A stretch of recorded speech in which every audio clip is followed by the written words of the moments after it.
When you think about war, it likely conjures up images of big guns, tanks, warships, and jets. While these aren't going anywhere, there's now also drones and even autonomous tanks and ships. Artificial intelligence is profoundly changing how we will fight wars.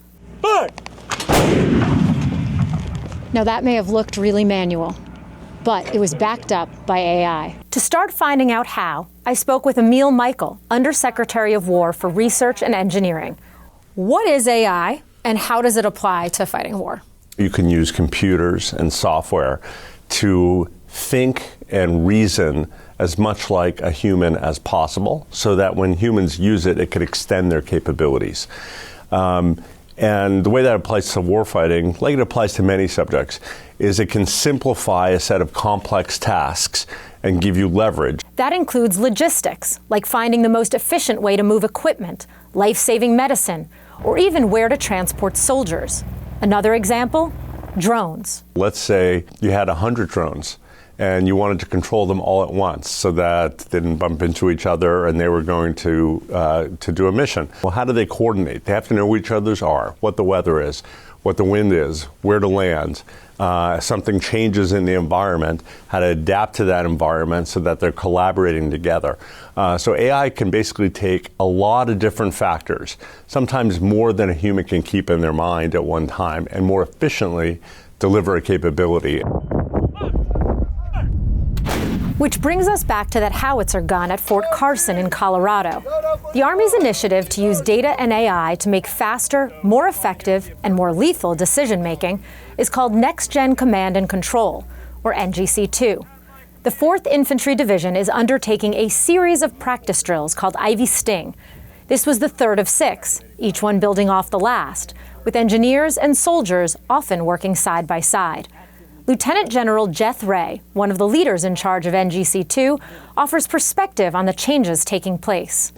So we would calculate the distance from where we are to where a target is, would be calculated across an Excel spreadsheet, and then that would move from one organization to another organization until it got to the people that actually executed it. Manually, it could take minutes, it could take days to get it done. Today, when we use AI, it is down to just now minutes and seconds to get it done by using AI. AI helps solve another problem too. Unlike humans, machines can process information without getting tired. Zach Kramer is General Manager for Mission Command Connected Warfare at Anduril, a defense technology company that's partnered with the Army. All of this is going to, how do I think about enabling the soldier to do more and take some cognitive load off of them? So if you're out in the fight, you've got lots of decisions to make, you have to make these in a quick fashion. And so it's not that the AI is deciding what to do, but it is saying, look, I've considered a bunch of options and I'm presenting you with courses of action that you can then determine from. So AI processes data and synthesizes it. It can do things like point out targets or adjust for changes in wind. This helps make the weapons we already have more accurate and more lethal. But as of now, humans still make the final decisions and fire the weapons. While the hope is that AI also means fewer soldiers in harm's way, some will still need to stay on the battlefield. According to Lieutenant Aidan O'Dowd, the Army has experimented with more automated artillery systems, but they can break down. So effectively, the reason you still have all of these soldiers is a backup. Yeah, backup's a huge part of it. I mean, it's also important to remember that they're a soldier first and a artillery cannon crew member second, right? So if something happens to that howitzer, they become infantrymen. Those guys can pick up a rifle, they can get in their vehicles with machine guns, and they can roam around the battlefield, still doing their job without the howitzer. There's also still backup target calculations in case the tech doesn't work. Striker vehicles, more mobile than tanks, are also being updated for AI, according to Major General Pat Ellis. What this allows us to do is, instead of stopping and setting up a command post and spending hours to run, the cables to make it all go, we can now sit here at this table, do those tasks, stop, drive, move, relocate, and be a lot more survivable in the battlefield. But not all soldiers need to be trained engineers. So what we're finding is that if we make the technology massively intuitive, if we actually start to match some of the way that the commercial screens and things look, we're making our apps look a little bit more like the iPhone landing pages or the Android landing pages. That's basically 14 years of free training before he came in the Army. A similar mentality is being employed by Forterra, a defense tech company focused on autonomous vehicles, something the Army is already experimenting with. Scott Sanders is their chief growth officer. I don't think you need an army of engineers. You actually need armies of people who've played a lot of video games, which I think we have. A video game controller is what Forterra uses to operate their unmanned vehicles. A soldier can use it from anywhere in the world. I was in Washington, D.C. while the vehicle was at a test site in Idaho. Here I come. There we go. It won't do it! It won't do it, who would have thought? And so it's sensing that something is there and to not crash it? Exactly. AI is helping the vehicle make these assessments. And if a soldier needed to focus on another task, they could choose a route for the vehicle and turn their attention elsewhere. But now it's on a mission, and it's just going through obstacles again. And so now I just sit back. You can just sit back, you can grab a coffee. Got it. Grab a book to read, it'll do its thing. So effectively, this will help save the lives of soldiers. Step one should be less people are getting hurt. But step two, it means that a single human can have the lethality of, say, a platoon of humans or a battalion of humans. So, 24 people or 800 people. Even with the precision of this tech, mistakes can happen. And that's made more complicated when weapons are added to the vehicles. We think that humans should always be on the loop for decision making.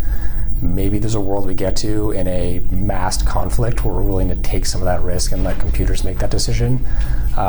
We don't think the world is ready for that yet. Similar to autonomous vehicles, the Navy is turning its attention towards autonomous ships.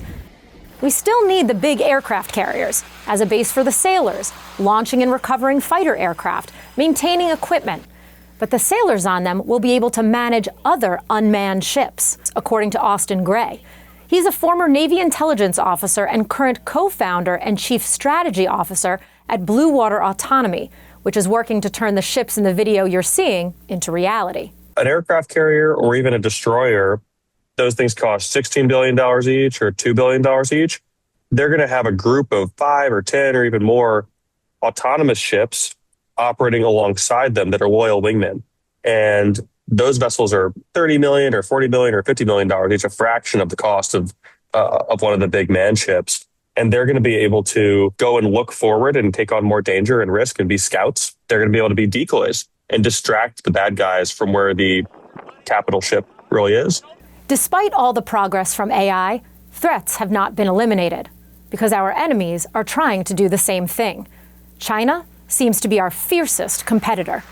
The consensus is that while our AI tech might surpass Chinese capabilities, we are years behind them in manufacturing, particularly with drones.